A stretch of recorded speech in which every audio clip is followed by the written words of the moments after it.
Boa tarde, pessoal. Bem, eu me dividi aqui com a Rita e a gente deliberou que eu ficaria com a parte mais introdutória da questão do trabalho decente e ela encaminharia as estratégias da CUT para se conseguir concretizar essa agenda. Então vamos ao início. Deixa ele colocar ali o slide para facilitar o acompanhamento por parte de vocês. Pronto. Então vamos lá, pode passar aí para o primeiro, vamos logo direto ao trabalho, a gente tem pouco tempo, 10 minutos. E aí a gente fez uma introdução, certo? Que na verdade quer dizer os antecedentes que precederam a criação dessa agenda do trabalho decente no âmbito mundial e em especial nas Américas, certo? E aí essa agenda surgiu com a questão do enfrentamento da globalização e da crise social mundial que se abatia sobre o mundo, certo? Lá nós tínhamos como prioridades as altas taxas de crescimento econômico, a competitividade no mercado, o lucro, tanto do ponto de vista financeiro quanto político, e a valorização do capital. Em detrimento e em consequência disso, o que acontecia? Nós tínhamos um menor desenvolvimento humano, precarização ou precariedade das relações de trabalho, tanto das relações privadas quanto das relações dos servidores públicos, e uma crise global do emprego e até mesmo do ponto de vista econômico, certo? Isso era uma atividade cíclica, na medida em que nós temos o crescimento de uma das pirâmides aí, nós temos o decrescimento do desenvolvimento humano, certo? E isso foi se verificando que era extremamente prejudicial. Pode passar.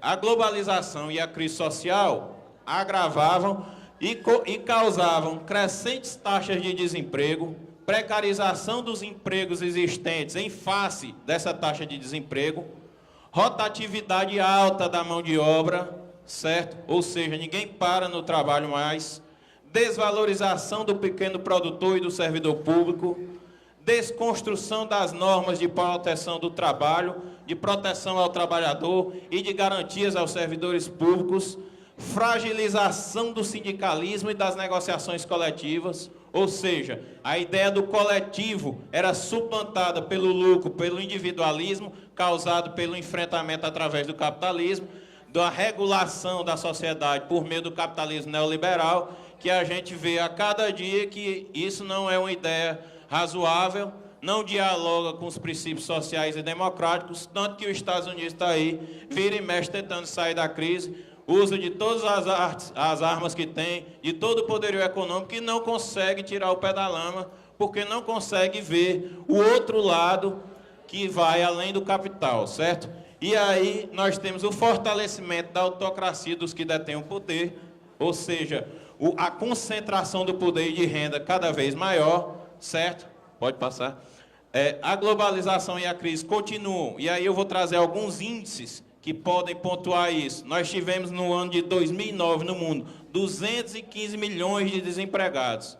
É mais do que a população do Brasil inteira sem qualquer ocupação. Nós tivemos cerca de 633 milhões de trabalhadores recebendo menos do que $1,25 por dia, ou seja, cerca de R$2 por dia, certo? Em 2008. Isso é um absurdo. E aí nós temos a China colaborando de maneira pujante contra isso, porque lá nós temos uma precarização dos salários e das relações de trabalho muito forte. É algo que precisa ser enfrentado, porque isso vai causar um efeito cascata no mundo inteiro. Isso é inevitável. 12 milhões de homens e mulheres trabalham em condições subhumanas. Subhumanas mesmo, abaixo daquilo que se entende razoável para um ser humano. 200 milhões de crianças não vão à escola, porque estão trabalhando. Tem que ajudar os pais, porque senão os pais que ganham menos de R$1,25 por dia ou que trabalham em condições subhumanas não conseguem sustentar eles próprios e a própria família, certo? Nós temos cerca de 6 mil trabalhadores por dia morrendo devido a acidentes de trabalho, devido a acidentes e doenças profissionais ligadas ao trabalho. Nós temos a cada ano cerca de 270 milhões de acidentes fatais e 160 milhões de casos novos de doenças profissionais.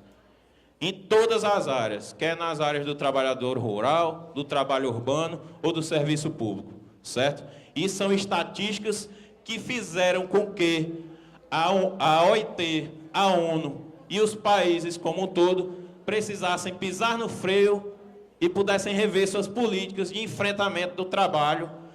E aí surgiu a ideia do trabalho decente, certo? Eu vou já trazer aqui mais para o Brasil. O conceito amplo de trabalho decente está aí, é o que vocês estão vendo, certo? O trabalho decente é um trabalho adequadamente remunerado, exercido em condições de liberdade, equidade e segurança, capaz de garantir uma vida digna. Para isso, para nós termos esse trabalho adequadamente remunerado e com todas essas condições, a OIT, através de um trabalho conjunto, tripartite, ou seja, com a composição de empregadores, do governo e dos trabalhadores, que era fundamental, construir uma agenda que tem como 4 pontos fundamentais os seguintes: a liberdade sindical e o reconhecimento efetivo do direito de negociação coletiva, certo? A eliminação de todas as formas de trabalho forçado, certo?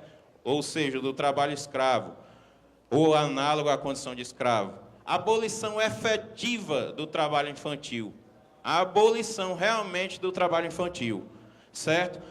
4, a eliminação de todas as formas de discriminação em matéria de emprego e ocupação, a promoção de emprego produtivo e de qualidade, a extensão da proteção social e o fortalecimento do diálogo social. A OIT entendeu que sem esses 4 elementos não se consegue construir uma agenda, não se consegue efetivar um trabalho decente em canto nenhum do mundo.